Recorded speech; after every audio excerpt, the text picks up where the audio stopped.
Associate Director for Archives and Preservation at the Smithsonian Libraries and Archives. I'm pleased to introduce our lunchtime program today, Mary Vaux Walcott, A Life in Bloom.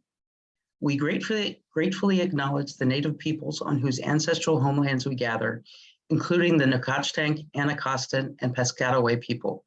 We also recognize the diverse and vibrant Native communities who make their home here today.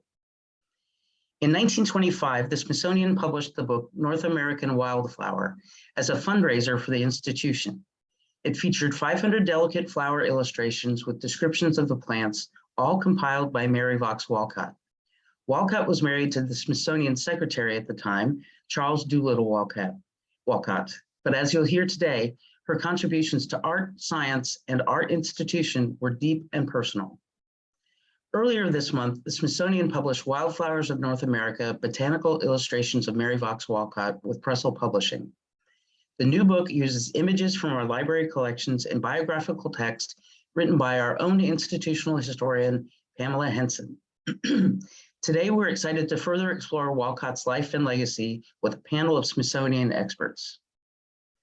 Dr. Pamela Henson is the institutional historian in Smithsonian Libraries and Archives. With a PhD in history, she does research, publications, exhibits, websites, and oral history interviews with staff.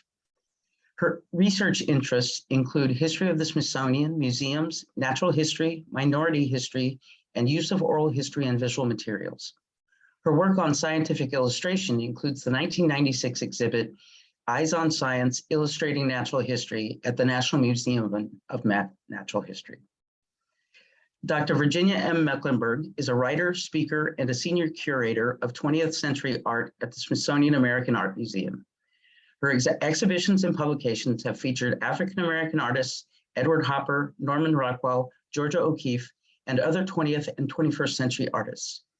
Her current exhibition and research projects include Fighters for Freedom, William H. Johnson Picturing Justice, Subversive Skill Sublime, Fiber Art by Women, and Botanical Watercolors by Mary Vaux Walcott. Dr. Rebecca Dikow is a research data scientist and leads the Smithsonian Institution Data Science Lab, part of the Office of the Chief Information Officer. Members of the Data Science Lab conduct research using genomics, informatics, and machine learning tools. While the Data Science Lab research focus was initially on biodiversity, as the pace of digitization and collections from across the Smithsonian has increased, the Data Science Lab has expanded its areas of inquiry to include biodiversity informatics and digital humanities in collaborations with more than a dozen Smithsonian units. Justin Kondrat has been leading the Smithsonian Gardens Orchid collection since 2018. He earned his BS in plant science from the School of Integrative Plant Science at Cornell University and has acquired experiences from botanical gardens across the US and abroad.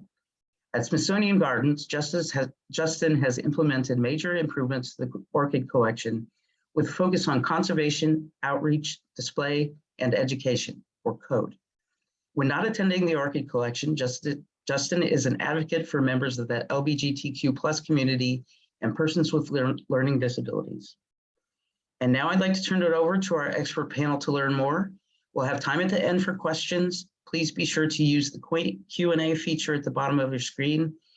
We're in for a real treat, and I'm now going to pass this on to Pam.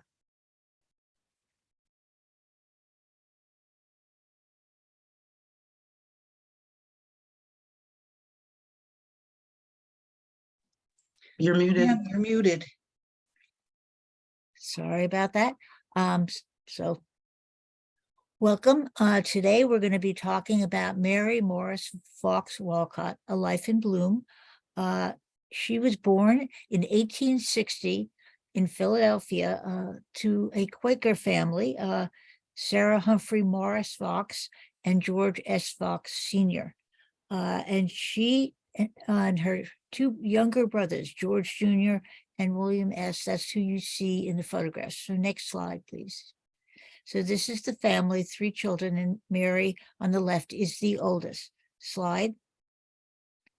She began painting as a child. There's a picture of a girl with a hat by her that's in the American Art Museum collection.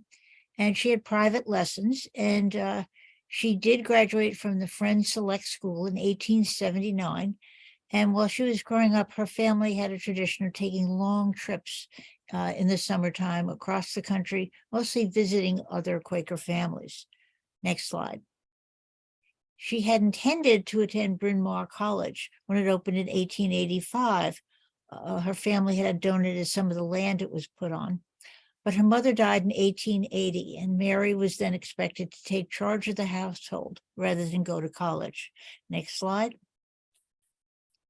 So what she did with her life after that for a number of years was run the household, run the family farm in Bryn Mawr, adjacent to the school.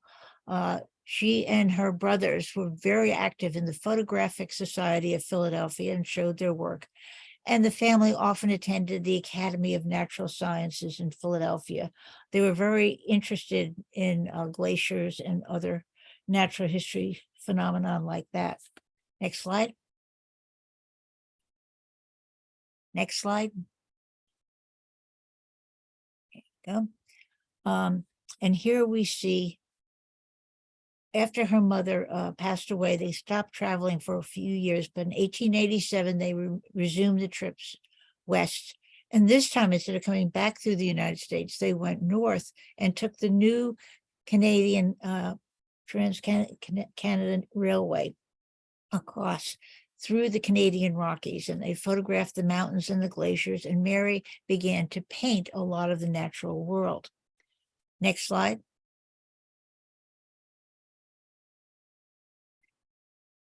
And you'll see this slide change over the time that they were photographing it. At the beginning, it was like this, snow-covered, and by the time they stopped, it had receded far back.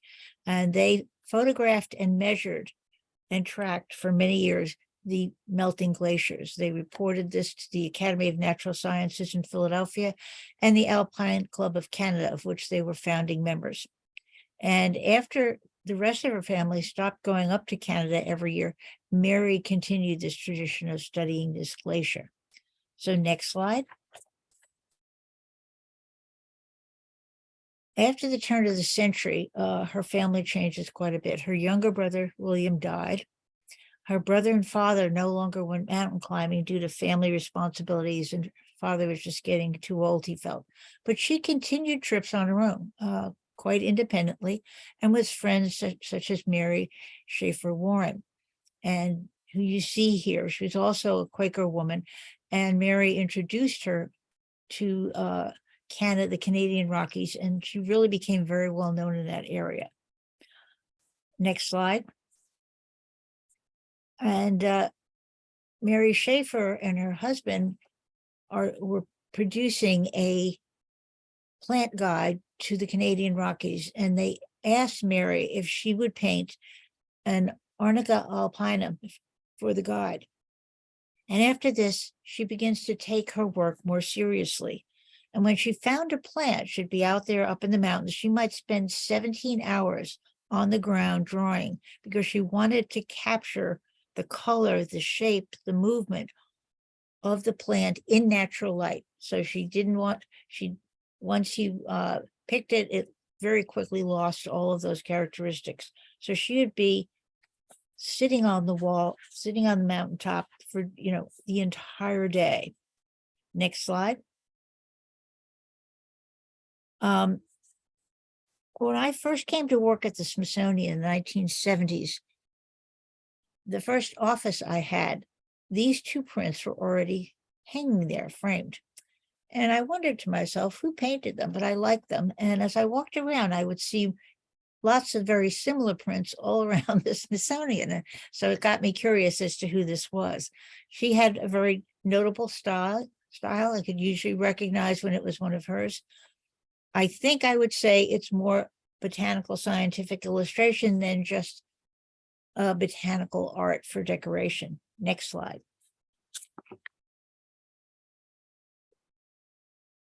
She had spent a lot of time in those mountains. And one of the trips, they had met someone named Charles Vaux Walcott and his family, his wife and his 4 children. But they met again in 1911 when she was going up on her own. And he had been widowed in shortly before that. And they get to know one another, and they wound up marrying in 1914.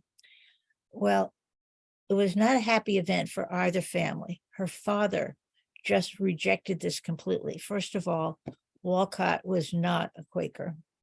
His family background was not as well-to-do, and he considered him just a gold digger.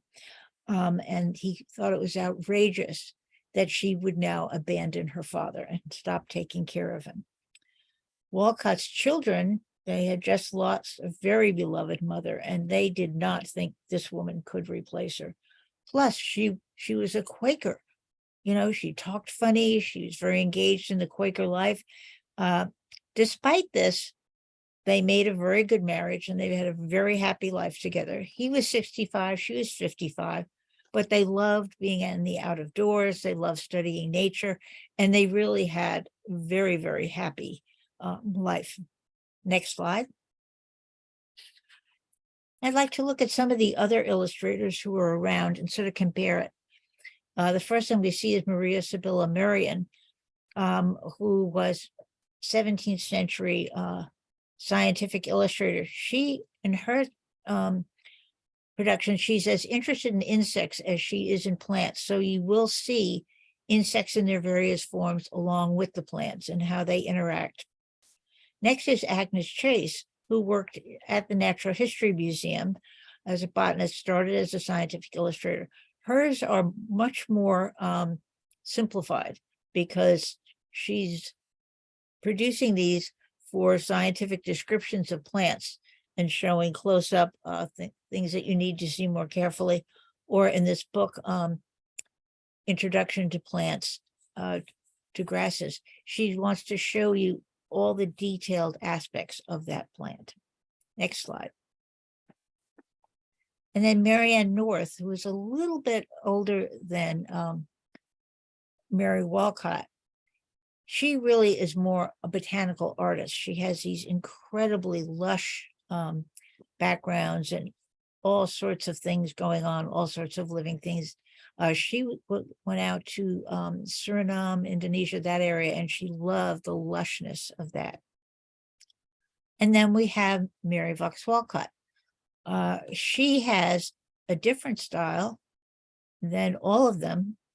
She just focuses on the plant. She doesn't give us the background. She doesn't see the insects that might be eating on it. And it has an artistic way of showing it, feeling like it's a very living organism. Next slide. So her life begins to change now once she gets married and comes to Washington. She really becomes a Washington Society figure. She's a hostess. She knows lots of important people. The president at the time, Herbert Hoover, and his wife Lou were Quakers also. And Lou was a geologist, very interested in science, so they had a lot in common. And at the Smithsonian, her work is promoted. This is a little exhibit of her artwork at a Board of Regents meeting, for example. But she retained her love of getting out in the Canadian Rockies. And you see here the glaciers. The one that's behind her, I believe, is the one that's named after her. And we see her taking photographs out up in the hill. So she and Charles are both as attached to the Canadian Rockies as they were before they married. Next slide. And just looking some more at her work, you can see the variety of what she does over time. You've got the very sort of rich marsh marigold that she does here, but then also one of her early ones, the Alberta primrose.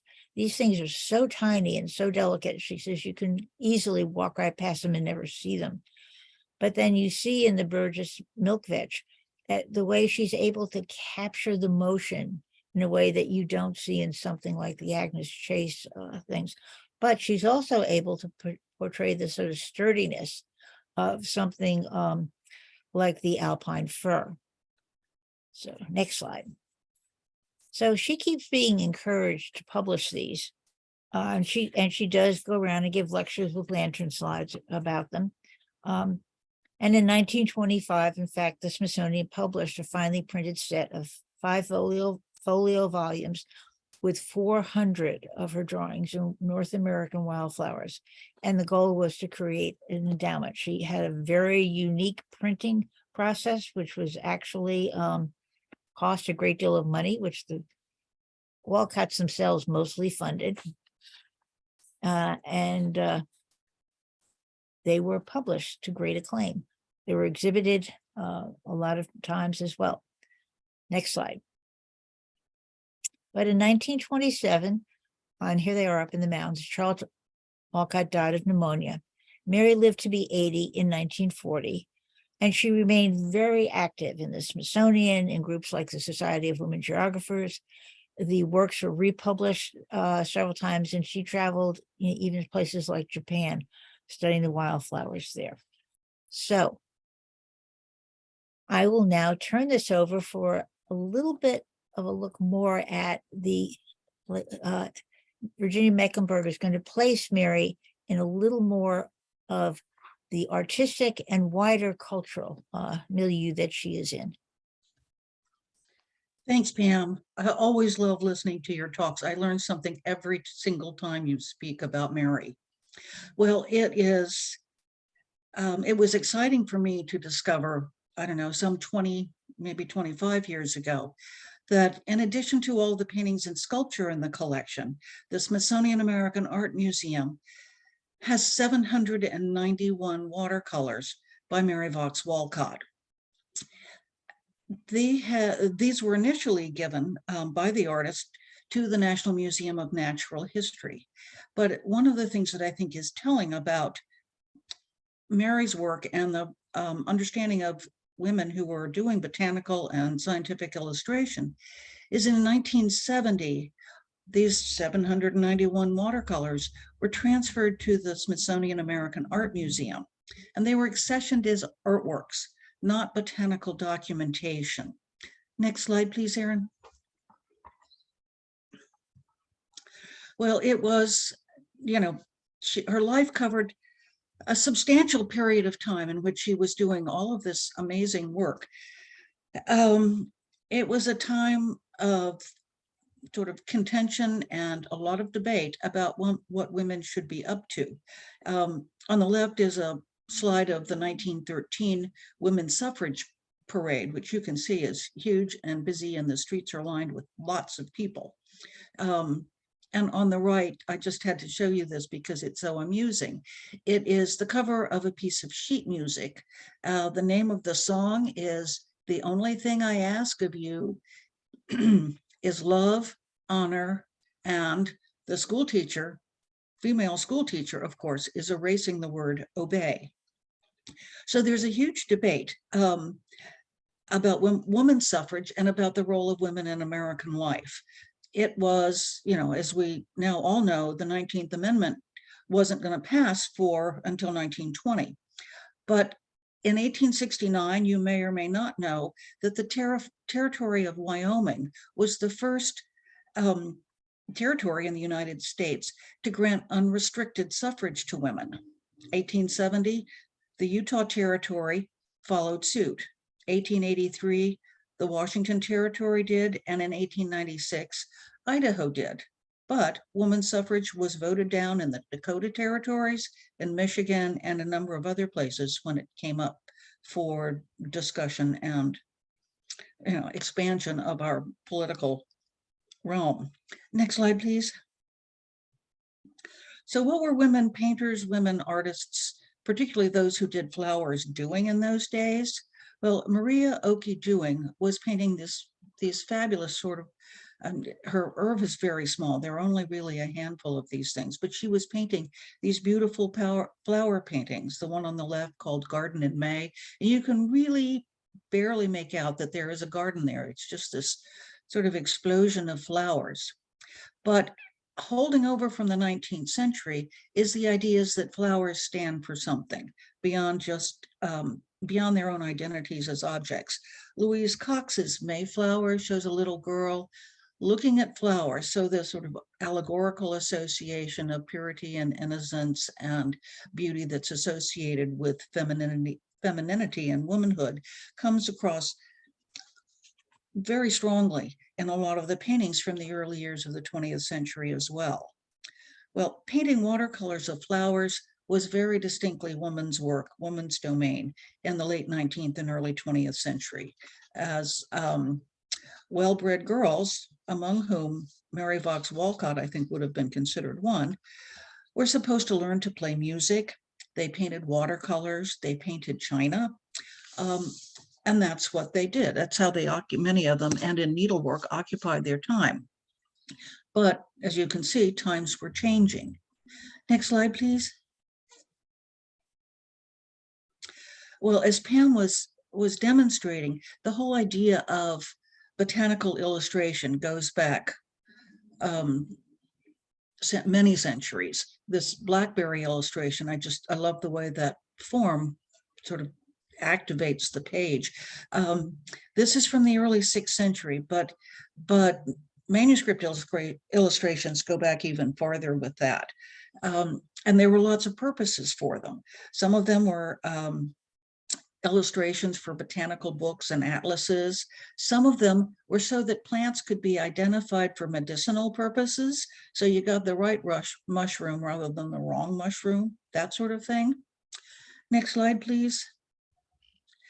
But as Pam also showed, this territory that compelled Mary to travel, and her family and her friends to travel, it was not easy to do this.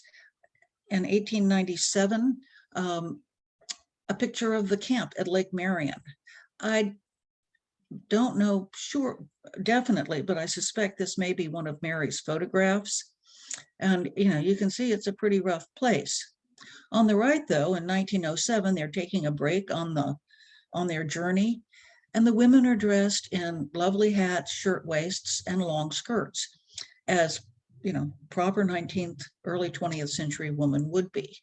And then there is Mary, wearing her jodhpurs and boots, standing literally in the midst of a glacier. So it was not easy trekking the Canadian Rockies. As 19th century as she was, as well-bred and kind of fit the stereotypical image as she might have, she chose not to do that. Next slide. As Pam said, she took some art lessons as a child, and I wanted to show you a couple of her early things. This style here that you see on the left is inscribed Mary M.O. for Morris Vaux, 4th month, 24th, 1873. And down in the lower left-hand corner, she has the inscription that you can see here. So it's in this lovely sort of Victorian hand. And at the upper right, an untitled watercolor of some blue flowers from 1874. Well, what can I say? They're fine, but they're tentative, they're unsure. They're not the kind of watercolors that we would recognize as Mary Vaux Walcott's. Next slide. But as she got more into the painting, even in the 1870s, I'm not sure if she had relinquished all of the 19th century about women in flower painting, about creating compositions that were rewarding and beautiful. So you see this calla lily on the left, but right behind it is a poinsettia. Well, in my garden, calla lilies and poinsettias don't really bloom at the same time. So I don't think there was a terribly strong effort to make it accurate. And yet her style, this blank background, against which very detailed flower and leaf forms are presented, would very much track her from the 1870s through pretty much the rest of her life. I also wanted to show you the whole idea of still life in world painting, really. She did this group of flowers in 1881, and she inscribed it on the plains at Chicago. And then alongside, it's hard to to see that there is even an inscription. But that little stem that comes out of the bottom of the paint is right alongside it. She has written Physalis sobata. So the idea of identifying this for botanical accuracy and that sort of thing has certainly become a part of her thinking. Now, I did want to put this group of flowers, which is a bouquet of, obviously 4 or 5 different kinds of flowers, beside a painting from 1880, so practically the same moment, by a man named George Cochran Lambden. He was widely known as a flower painter, lived in Germantown, Pennsylvania, showed in Philadelphia at the Pennsylvania Academy of the Fine Arts. Mary certainly would have seen his work.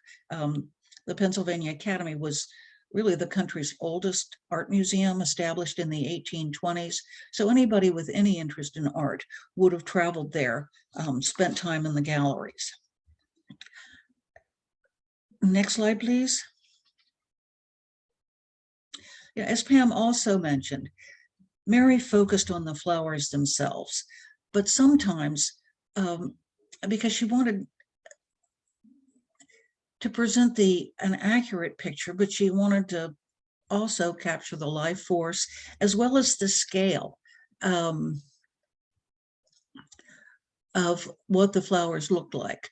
So she did this phlox in 1915, which seems a little bit out of character for that moment. She's already married to Charlie Walcott. She includes dirt underneath the flowers, but it's kind of the only way you would know that the flowers are small. Phlox grow very low to the ground. And, I couldn't help but compare it with this Albrecht Dürer tuft of cowslips from 1526. He provides a little bit of the background, but it's really more compositional than it is for accuracy. Next slide. Increasingly, though, Mary is very careful to identify her watercolors. This Queen's Slipper from 1897 on the left is inscribed St. Paul, 1897. And then she has a scientific name. In the middle, purple prairie clover, which she locates as well, Glacier Park. That's from 1827. And the yellow lupine she did in Palo Alto, California in 1938. As beautiful as each of these are, the way she has shaped the flowers is the way the flowers grew. It's not an artistic sort of reconfiguration for the purposes of composition. Next slide, please. So these I show you just because they are spectacular and beautiful. Mary was a little bit inconsistent in her approach to scientific documentation, partially probably because of circumstance, but also I have not been able to look at the reverse of all 791 watercolors. Some I know are inscribed on the back, others may not be. So there is a lot to do. Next slide.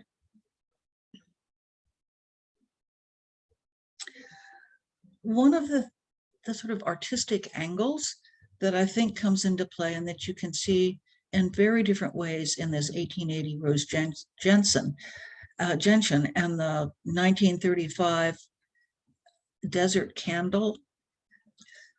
The Rose Gentian is though, the flowers are there growing out of the ground and Mary's capturing them. But when you look at the Desert Candle, one of the things that's important that Mary totally understands as an artist is the angle of her gaze. If she were standing around to the right of these things, they would look very different in relationship to each other. So they are beautiful. But by 1935, she'd had a show at the Corcoran Gallery about a couple of years earlier. She understands her work, that her work is that of an artist, not only that of a scientist. And so she makes sure that she's able to satisfy both impulses. Next slide.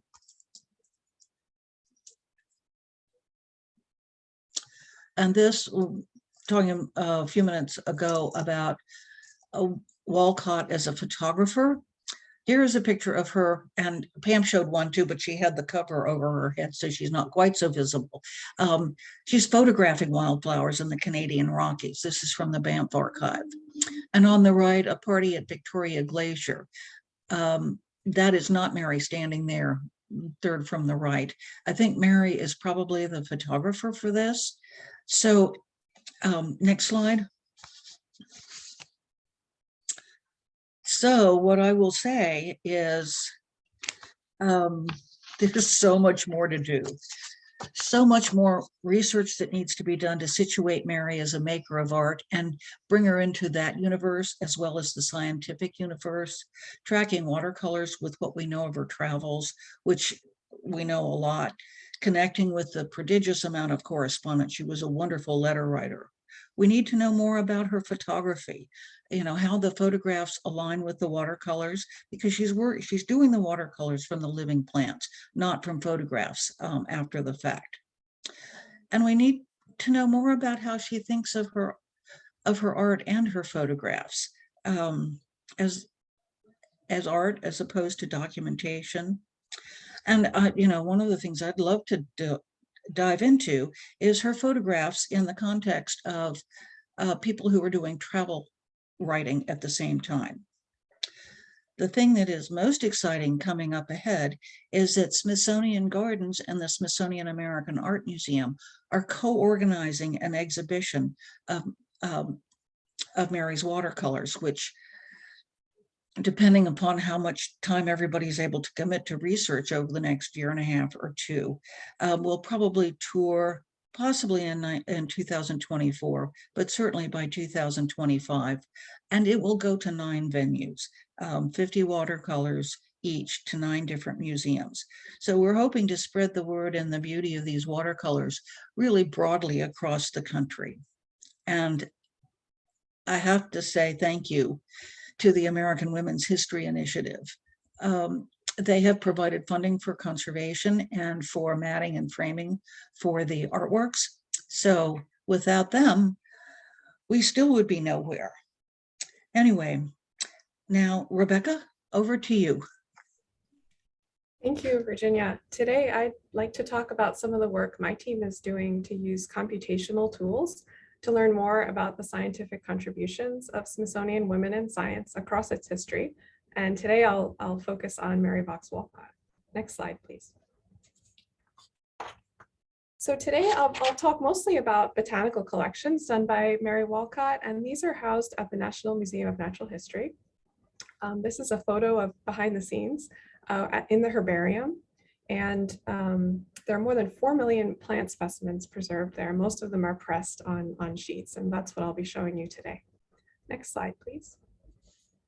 We're really fortunate that the Museum of Natural History, as well as the Digitization Program Office, joined together to digitize all of the specimens in the herbarium. So that means for all more than 4 million specimens, we have both an image of the plant as well as a transcription of the data that is present on the plant. So the who collected it, where it was collected, when it was collected, and what it is. Next slide, please. Here I'll show you 2 specimens that Mary Vaux Walcott collected, and something really interesting about them. We had a summer intern in 2019, Tiana Curry, who was working with some of the women's history data, and notice these 2 specimens, which you'll see zoomed in on the labels in the next slide. Next slide, please. So you'll see that on the left, highlighted in pink is the handwriting that says Mary Vaux Walcott, July 1937, and the one on the right says Mrs. Charles D. Walcott, July 1937. And the reason why this stuck out to Tiana, Charles and Mary collected a lot together was that this is 10 years after Charles passed away. So we knew that there was a problem here. And so it's written on the specimen as Mrs. Charles D. Walcott. So if you look at the specimen, you could say, okay, that's Mary, because there's the Mrs. there. But when the data are digitized and put into the database, often any title, Mr., Mrs., Doctor, anything that's added, Miss, to the name is removed. And so this specimen on the right is in the database as having been collected by Charles. Next slide. Here's another interesting specimen with a similar problem in that, as Pam mentioned, Mary Walcott was friends with Lou Hoover, and you can see collected here, highlighted in pink, there's Mrs. C.D. Walcott and Mrs. Herbert Hoover.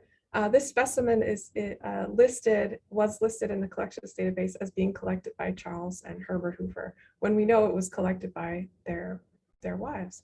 And so this is a problem that we see not just for Mary Walcott, but for a lot of Smithsonian women in science, especially in early years. Many of them were volunteers or not officially employed by the Smithsonian, and often worked with their spouse. And so it's very common to have these name issues crop up, and we're using computational tools to help sort them out and resolve them. Next slide, please. So in total, Mary Vaux Walcott has collected at least 470 specimens for the Smithsonian. About half are botanical specimens and half are paleobiological specimens, which she collected with her husband.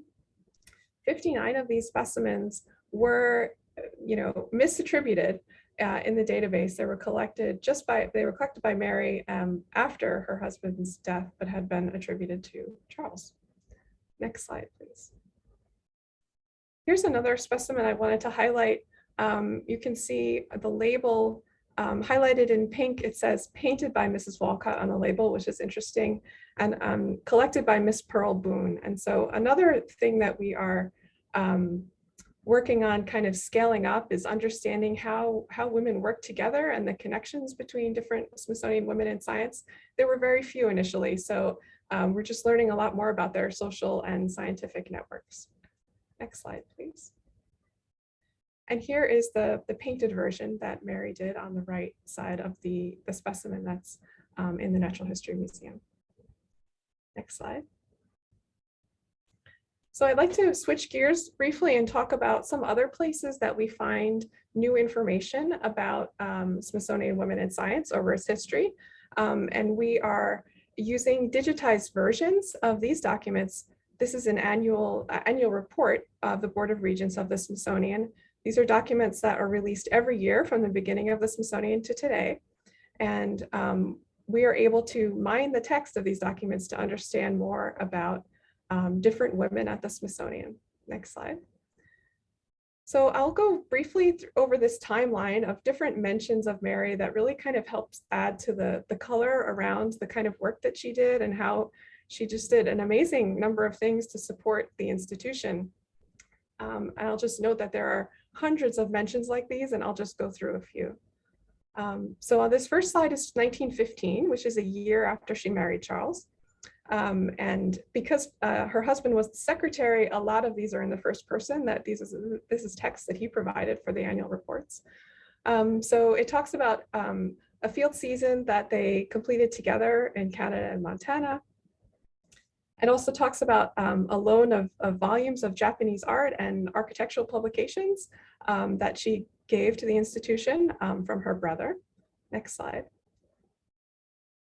In 1917, this talks about some of the fossil collections that she and Charles did together. It is really nice to note that Charles really writes very fondly about Mary and really recognizes the work that she put in to kind of complementing his research program. Next slide. In 1920, it talks about an exhibit of Mary's watercolor paintings and the attendance that was on those days at the museum. And then this next one I just find particularly interesting, that there were two elephants that were available for loan to the zoo, but there were no government funds available. So Mary took it upon herself to fundraise for the money that was needed to bring these elephants to the zoo. Next slide, please. This is another one that's just shows kind of the contribution to science in general and not just to her own collections. which was that there was a truck which was no longer working. So she ended up purchasing a truck for a field expedition and helped drive it across the country, more than 6,000 miles. Next slide. Here's another kind of similar anecdote from 1932, in that she purchased a boat to support a research trip to Alaska. Next slide. These next few are after Mary passed away in 1940. She made a tremendous excuse me, bequest to the institution of more than $400,000, which in today's value is, I think, more than $8 million. And also, obviously, we have a lot more digging to do to find some of these other collections that I was previously not aware of. So she donated jewelry to the gem collection as well. Next slide.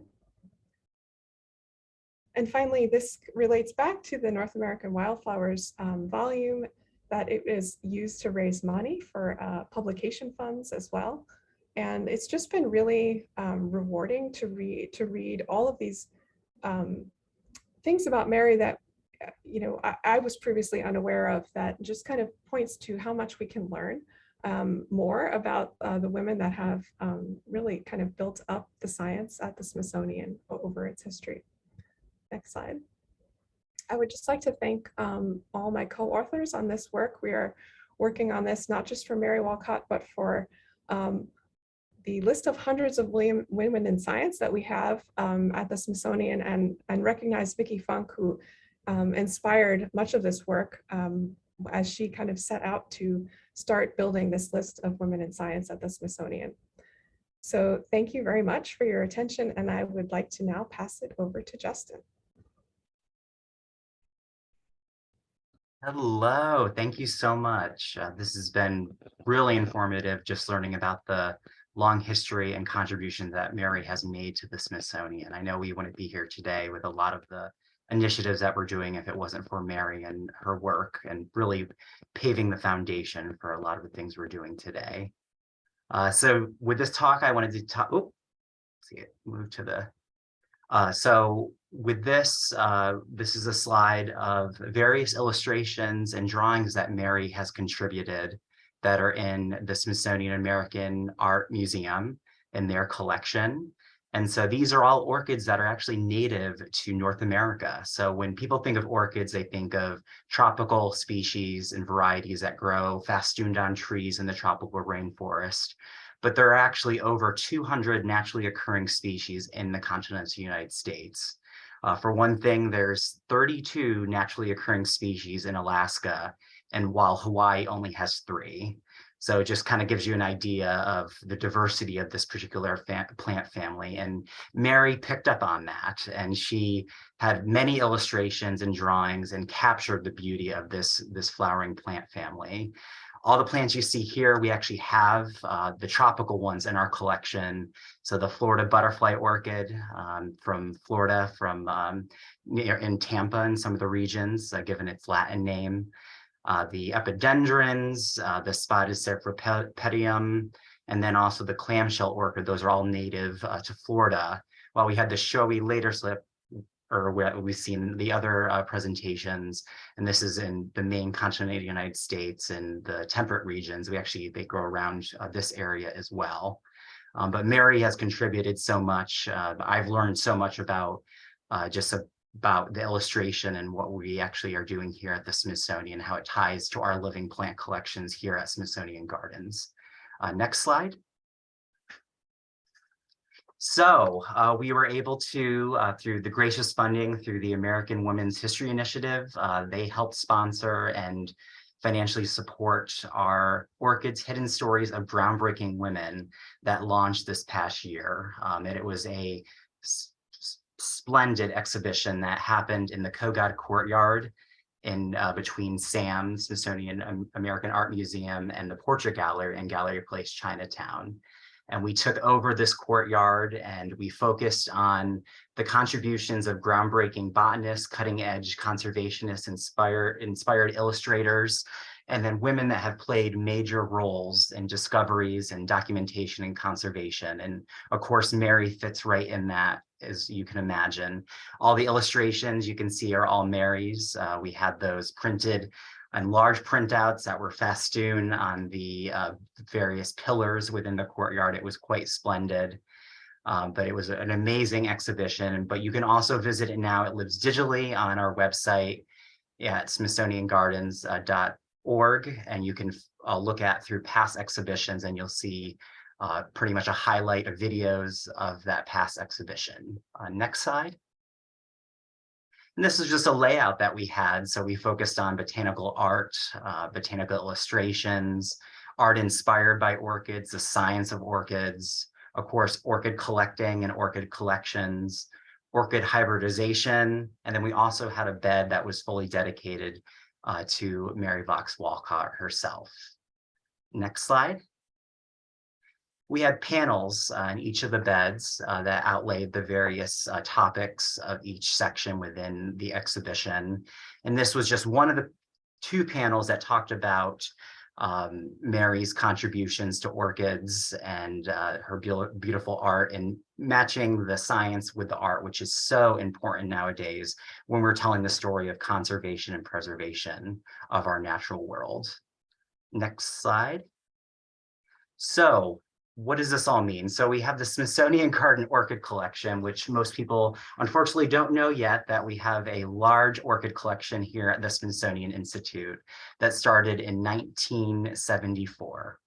This collection is over 6,000 plants that we manage, focusing on conservation, outreach, display, and education. This is just one of our bays. We have over 15,000 square foot dedicated to our tropical orchid collection. Next. So what makes orchids? I spelled it's continent. So every continent besides Antarctica, there's over between 28 to 30,000 species that naturally occur all around the globe. Confucius actually grew orchids, which I always thought was an interesting fact. And I always like to say they grow from the mountaintops all the way down to the mangroves. And these are just some images that we have from our living collection of plants that we cultivate and culture in our collection currently. Next slide. And there's also hybridization. So this is where the horticulture comes into play, which I'll talk a little bit about in the next few slides. But this is combining orchids, different orchids that are compatible together to produce different colors, different forms, sizes, fragrance, color combinations. There's over 110,000 registered hybrids. So that means that every cross is documented and known, that goes all the way back to the 1800s. And so right now there's more orchids being created pretty much right now that are probably getting registered, so which is pretty interesting. And the first orchid hybrid bloomed in 1856. And so that was the first documented case. And orchids are named after icons. So they're named after influential individuals. They're named after dignitaries, first ladies. And Mary Vaux Walcott also now has an orchid named after her. And these are some images of some of the hybrids that we have within our living collections. Next. So iconic namesake orchids. So at Smithsonian, we house the First Lady Orchid Collection. And we also have some iconic women and persons that are represented within this collection. Right here are pretty much Cattleyas, so the corsage orchid. And so most of the modern first ladies, starting with Hoover, actually have an orchid that's named in honor of them. So we have Barbara Bush, we have Hillary Clinton, we have Eleanor Roosevelt, and then we have the other modern first ladies as well. And then we have icons such as Oprah Winfrey, Martha Stewart. And so these are all beautiful to help tell that story. And this is very valuable when it comes to connecting. Smithsonian is so large, but with collections, we want to try to, work together and, work with other collections all throughout Smithsonian. So the First Lady Orchid Collection, NAMOC. So there's different ways we can collaborate with across the board. Next. So Mary Vaux Walcott, as I mentioned, has an orchid named after her. So this was an orchid that was registered several years ago in anticipation for the opening of our orchid exhibition. And so this is a stunning orchid that we have in our collection. And it really blooms this beautiful, beautiful, brilliant orange, which I think is definitely relevant when it comes to the brilliance and just audacity of Mary Vaux Walcott's legacy. And it's a beautiful hybrid that blooms twice a year for us within our orchid collection. And these are some of the images. We have over 15 in our collection right now, and this is just a selection. But this showcases the uniqueness of each collection item. So you can see the various in the lip sizes, the coloration, the size of the flower, the number of flowers that are in the photos here. Next slide. So how do you make an orchid hybrid, and what is this all about? So orchids are quite complex, as you can imagine. You may think your family is complex, but orchids are even more complex. As I always say, they're the divas of the plant world, and they have the receipts to show. So right here, we have the two parents that were selected. And so we have the first one here, and then we have the second one, which is annually named Trick or Treat, given we're in spooky season right now. So what happened and what we do is there's the pollinia, which is the structure you can see here with my finger with a glove. That is the male portion of the floral part of the orchid. When you have the pollinia and then you cross it with the female receptors in the orchid flower. And when that happens, you eventually form a seed pod, and the seed pod gets, if it's successful, it takes about 8 to 9 months until it gets sent off to a lab, and then it's using tissue culture, put in agar solution, grown, incubated, and it could take anywhere from a year to 7 years until you get seedlings. And then from that point on, you have to wait several more years if the plant is strong enough to bloom, which could be anywhere from 3 to 7 years. So it really depends on, it can take up to from, say 7 years to up to 20 years to get a orchid to flower from seed. So it takes a long time. So it takes a lot of time to get this stuff worked out, but we were fortunate enough that we were able to make this process go very fast. So we were able to add this to our collection. Next. Whoops, sorry about that, folks. My finger slipped. And I know that we're eager to get back into Justin's orchid discussion.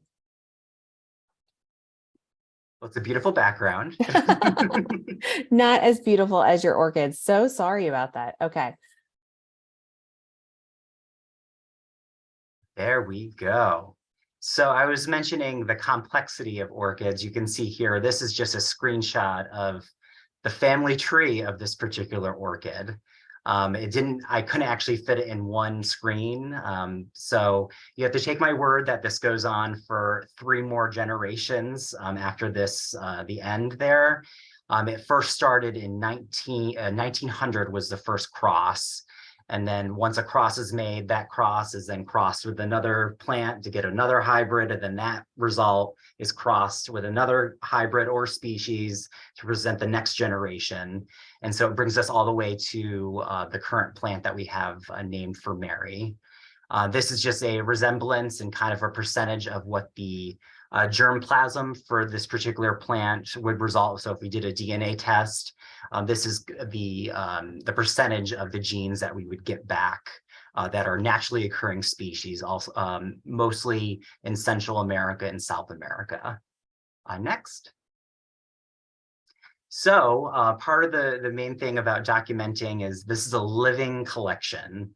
So living collections, unfortunately, due to unseen circumstances, may decline and are removed from the collection or just happen to die.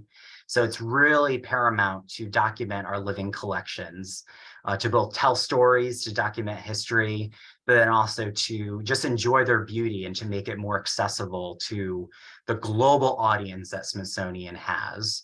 And so this is our photographer that we work with, Hanale Latte, who has taken all the photos when it comes that are on this presentation. Here she is documenting some of our collection items, and actually in the collection you can see.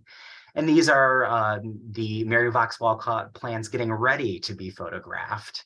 And so it's a whole process that we go through, but to really ensure that we document every single item within the collection. Next. So we are excited now that the Mary Vaux Walcott orchid is now within our collection. And it's one of those things that will continue to bloom on for generations to come. And people from all over the world can, whether they see it digitally or in our future exhibitions or on display, you know, Mary will forever bloom and inspire future generations. And it's really just fantastic to be a part of the Smithsonian Garden Orchid Collection, and helping tell the stories and amplify those voices that may or may not have always been heard or listened to. So with that, I will conclude my section. Thank you so much to Justin and to all of our speakers today. I know that we are coming up on 1 o'clock, but before I lose everyone's attention, I do want to make sure that you know about our next presentation, which is November 15th, and that's going to be a virtual tour of our newest exhibition, A Nature of the Book, which explores the physical materials that make our rare books and how they're impacted by trade and all kinds of things. I'm going to pop a link to that in the chat. If our speakers are willing, I would love to stay on a few more minutes to answer some of the questions that we received. Is that okay? Wonderful. And I appreciate that both Tammy and Rebecca have already popped into the Q&A to answer some questions off the bat. So thank you so much for that. So I'm just going to go down the list. Scott asks, are any of Mary Vaux Walcott's works in Sam's collections currently on display? That's for Virginia. No, because they are watercolors, they're light sensitive. So they can only be used in special circumstances. And so unfortunately, a lot of our galleries are closed right now anyway for construction. But we will let you know when something comes up. Well, actually, while I have you, I'll ask some related questions, which can you share the names of those 9 museums that have been chosen for the watercolor tour? Not yet. Not yet. What will happen is that, well, now that I've learned so much about Mary and all these amazing people to collaborate with across SI, I think we need to expand what we were originally thinking for this show. So, because we really, really want the